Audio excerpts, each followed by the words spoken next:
Mega Allu family మధ్య సంబంధాలు అసలే అంతంత మాత్రంగానే ఉన్నాయి. బన్నీ పవన్ ఇష్యూస్తో దూరం బాగా పెరిగింది. పవన్ కళ్యాణ్ చొరవతో దూరం తగ్గుతోంది అనుకుంటే నాగ చైతన్య మరింత దూరం పెంచుతున్నాడు. అల్లు మెగా ఫ్యామిలీ ఇన్నర్ పాలిటిక్స్తో చైతూకి సంబంధం ఏంటి? Was story. చూస్తుంటే నాగ చైతన్య నటించిన Thandel cinema Allu mega family మధ్య మరింత చిచ్చు పెడుతుందా అనిపిస్తోంది.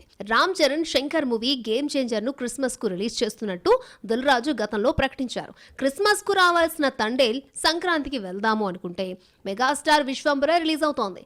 ఇక చేసేది లేక తండేల్ ను 2025 సమ్మర్ లో రిలీజ్ చేద్దాము అనుకున్నారు. దీంతో షూటింగ్ హడావిడి లేకుండా దర్శకుడు చందు మొండేటి రిలాక్స్ అయిపోయాడు. క్రిస్మస్ కు రావాల్సిన గేమ్ చేంజర్ సంక్రాంతికి రావాల్సిన విశ్వంబర సమ్మర్ కు వాయిదా పడడంతో తండేల్ ఎటూ తేల్చుకోలేని సిచ్యువేషన్ లో పడింది. పోనీ ముందుగా ప్రకటించినట్టు క్రిస్మస్ కి వద్దాము అనుకుంటే షూటింగ్ పూర్తి కాదట. సంక్రాంతికి రిలీజ్ చేస్తే రామ్ చరణ్ గేమ్ చేంజర్ తో పాటు Balakrishna cinema, Venkatesh Anil Ravipudi Ajith good bad అగ్లీతో పోటీ పడాల్సి వస్తోంది. వెంకటేష్ అనిల్ రావిపూడి మూవీ వస్తుందన్న గ్యారంటీ లేకపోవడంతో తండేల్ ను సంక్రాంతికి రిలీజ్ చేస్తే ఎలా ఉంటుంది అన్న ప్లాన్ లో ప్రొడ్యూసర్ ఉన్నాడు. అయితే తండేల్ కు అల్లు అరవింద్ నిర్మాత కావడంతో కావాలని రామ్ చరణ్ గేమ్ చేంజర్ కు పోటీగా రిలీజ్ చేశారు అన్న ప్రచారం నడుస్తుంది అన్న భయం మేకర్స్ లో ఉంది. అల్లు అర్జున్ పవన్ ఫ్యాన్స్ మధ్య సోషల్ మీడియా వార్ ముదిరి పాకాన పడింది. ఇలాంటి టైంలో తండేల్ తో వస్తే మరొక రకంగా ప్రజల్లోకి వెళ్తుంది అన్న భయం అల్లు అరవింద్ ను వెంటాడుతోంది. Carter Road, Mount Road, French Quarters, MG Road, HSR, Fountain House, Park Street, Barakamba.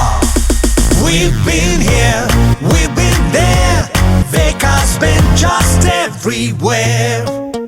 వంగ కాంబినేషన్ మూవీ వాయిదా పడింది. ప్రాజెక్ట్ క్యాన్సిల్ కాకపోయినా ఇప్పట్లో షూటింగ్ అయితే ఉండదు. మెగాఫోన్ పెట్టడానికి సందీప్ రెడ్డి రెడీగా ఉన్నా డార్లింగ్ డేట్స్ ఇచ్చే పరిస్థితుల్లో లేడు. మరి స్పిరిట్ కు కాల్ షీట్స్ ఎప్పుడిస్తాడు? సెట్స్ లోకి ఎప్పుడు అడుగు పెడతాడు? వాజ్ స్టోరీ. హీరోలను రగ్గుడుగా, రఫ్ గా, టెంపర్ గా చూపించే సందీప్ రెడ్డి ప్రభాస్ ను ఎలా చూపిస్తారు అన్న ఇంట్రెస్ట్ ఫ్యాన్స్ లో ఎక్కువైపోయింది. అయితే ఎప్పటికప్పుడు అదిగో ఇదిగో అంటూ ఊరిస్తున్న ఈ ప్రాజెక్ట్ ఇప్పట్లో ఉండే పరిస్థితి కనిపించడం లేదు. సందీప్ డైరెక్షన్ లో స్క్రీన్ పై ప్రభాస్ ఊచకోతను ఇప్పట్లో చూసే ఛాన్స్ లేదు. 2 ఏళ్లుగా సెట్స్ పై ఉన్న రాజాసాబ్ పూర్తి కావాలంటే ఇంకా 40-50 రోజులు పడుతుందట. ఇది పూర్తయిన తర్వాత స్పిరిట్ మొదలు కావాల్సిన ఇంతలో సీతారామం ఫేమ్ హను రాఘవపూడి తెరపైకొచ్చాడు. ప్రభాస్ ముందుగా హను సినిమాను స్టార్ట్ చేస్తాడట.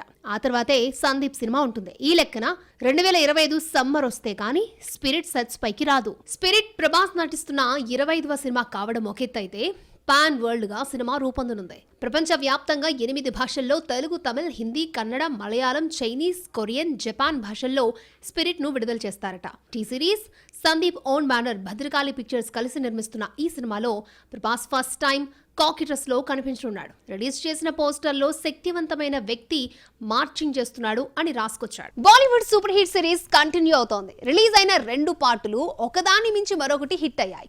ఈ 2 పార్టులను తెలుగులో కూడా రీమేక్ చేశారు. 3వ పార్ట్ కోసం స్క్రిప్ట్ రెడీ చేసుకున్నాడు దర్శకుడు. ఇంతకీ ఆ సూపర్ హిట్ సిరీస్ ఏంటి చూద్దాం. మున్నాభాయ్ ఎంబీబీఎస్ సిరీస్ లో 3వ భాగానికి రాజ్ కుమార్ హిరానీ కథ రెడీ చేస్తున్నాడు. లెజెండరీ డైరెక్టర్ సినిమాలు ప్రేక్షకుల్ని నవ్వుల్లో ముంచెత్తడంతో పాటు ఆలోచింపచేస్తాయి. మున్నాభాయ్ ఎంబీబీఎస్, లగేరహో మున్నాభాయ్ తర్వాత 3వ పార్ట్ను త్వరలో ప్రకటించనున్నారు. స్వతహాగా ఎడిటర్ అయిన రాజ్ కుమార్ హిరానీ మున్నాభాయ్ ఎంబీబీఎస్ తో దర్శకుడిగా మారాడు. ఆ తర్వాత తీసిన లగేరహో మున్నాభాయ్, 3 ఇడియట్స్, పీకే, సంజు వంటి వరుస హిట్స్ తో ఇండియన్ టాప్ డైరెక్టర్ గా పేరు తెచ్చుకున్నాడు హిరానీ. వరుస హిట్స్ తో దూసుకుపోతున్న టైంలో షారుఖ్ ఖాన్ తో తీసిన డంకీ కాస్త నిరాశపరిచింది. కమర్షియల్ గా ఓకే అనిపించుకున్న డైరెక్టర్ గత సినిమాల స్థాయిలో లేదు అన్న విమర్శలు వినిపించాయి. దీనికి తోడు అదే టైంలో పోటీకి రిలీజ్ అయిన సలార్ ఎఫెక్ట్ డంకీపై పడింది. డంకీ తర్వాత రాజ్ కుమార్ హిరానీ ఏం చేస్తున్నాడో బయటకు రాలేదు. ఓ ఇంటర్వ్యూలో పాల్గొన్న రాజ్ కుమార్ మున్నాభాయ్ 3 తీయడం తన ముందున్న కర్తవ్యమని చెప్పాడు.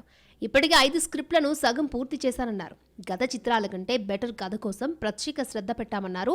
పార్ట్ 3ను కూడా సంజయ్ దత్తతోనే తీసే ఛాన్స్ ఉంది. మున్నాభాయ్ ఎంబీబీఎస్ తెలుగులో శంకర్ దాదా ఎంబీబీఎస్ గా రీమేక్ అయ్యి సూపర్ హిట్ అయింది.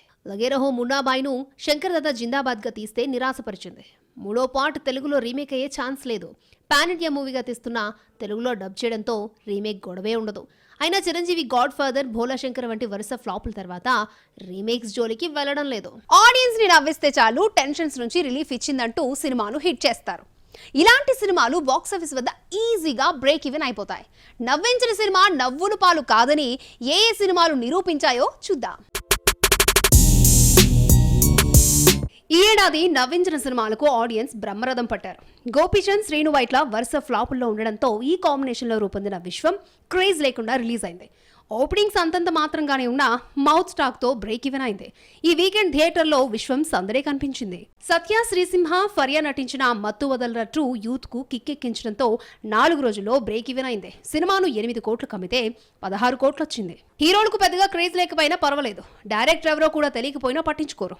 మనసును నవ్వులతో నింపిస్తే చాలు హిట్ చేసేస్తారు. ఇలాంటి కాన్సెప్ట్ తో వచ్చిన ఆయను సూపర్ హిట్ చేశారు తెలుగు ఆడియన్స్. ఈ ఏడాది సమ్మర్ సీజన్ జోరంతా కామెడీ సినిమాలదే. శ్రీ విష్ణు, ప్రియదర్శి, రాహుల్ రామకృష్ణ నటించిన entertainer, Om Bheem bush, inter exams, మరోవైపు ఐపీఎల్ను ఎదుర్కొని బ్రేక్ ఈవెన్ అయింది.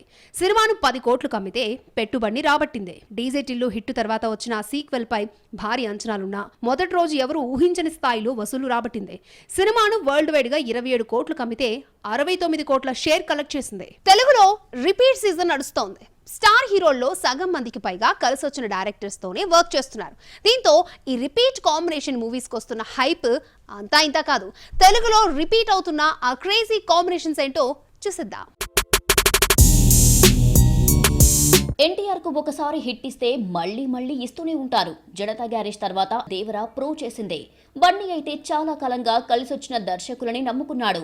నా పేరు సూర్య, నా ఇల్లు ఇండియా ఫ్లాప్ తర్వాత బన్నీ హిట్ ఇచ్చిన దర్శకులతోనే నటిస్తున్నాడు. ఇంకో 2 ఏళ్ల వరకు ఇదే సెంటిమెంట్ కంటిన్యూ చేస్తాడు. ఆర్యాతో తనకు స్టార్ ఇమేజ్ తీసుకొచ్చిన సుకుమార్ అంటే బన్నీకి ఎంతో అభిమానం. ఈ ఇద్దరి కాంబోలో రెండో సినిమా ఆర్యా 2 ఫ్లాప్ అయినా పుష్పతో 3వ సారి రిపీట్ చేశాడు. పుష్పను మించిన హిట్ కోసం 2 ఏళ్లుగా కష్టపడుతున్నారు. పుష్ప 3 కూడా ఉంటుందని ప్రకటించారు. పుష్ప 2 తర్వాత బన్నీ మరోసారి త్రివిక్రమ్ చేతుల్లోకి వెళ్లిపోతున్నాడు. ఆల్రెడీ ఈ కాంబోలో జులై, సన్ ఆఫ్ సత్యమూర్తి, అలవైకుంఠపురంలో వంటి హ్యాట్రిక్ ఉంది. ఇలా బన్నీ ఓ 6 ఏళ్ల పాటు సుకుమార్, త్రివిక్రమ్ చుట్టూనే తిరుగుతున్నాడు. ఇక బోయపాటి, బాలయ్య కలిస్తే హిట్ గ్యారంటీ అన్న నమ్మకం సినిమాకు పెరుగుతోంది.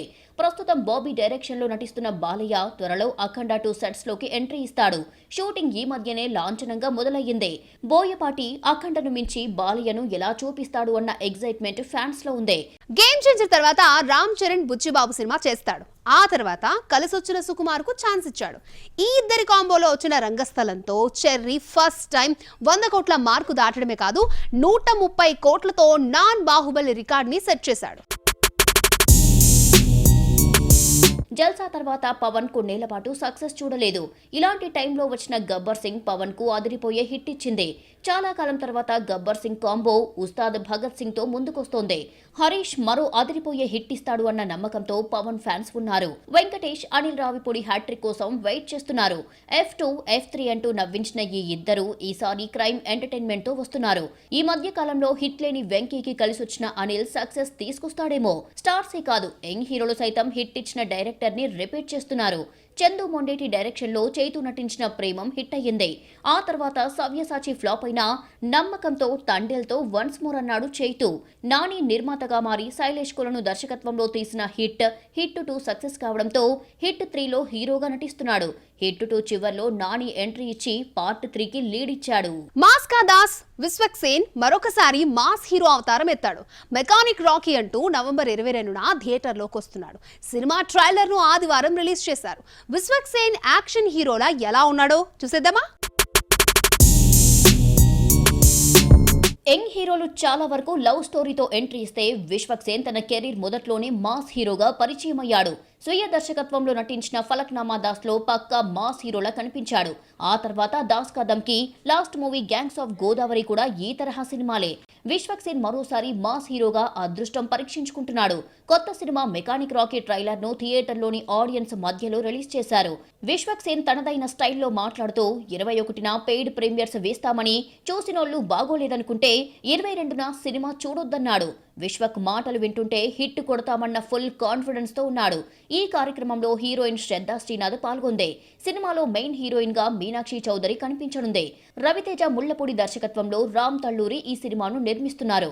ఇప్పటికే చాలా సార్లు వాయిదా పడిన మెకానిక్ రాకీ ఎట్టకేలకు నవంబర్ 22న రిలీజ్ అవుతోంది. జేక్స్ బేజో మ్యూజిక్ ఇచ్చాడు. ధమ్కీ తర్వాత విశ్వక్ కు సరైన హిట్ పడలేదు. గామి డిఫరెంట్ మూవీగా పేరు తీసుకొచ్చింది. ఎన్నో ఆశలు పెట్టుకున్న గ్యాంగ్స్ ఆఫ్ గోదావరి కమర్షియల్ గా వర్కౌట్ కాలేదు. మరి మెకానిక్ రాకీ ఎలాంటి రిజల్ట్ ఇస్తుందో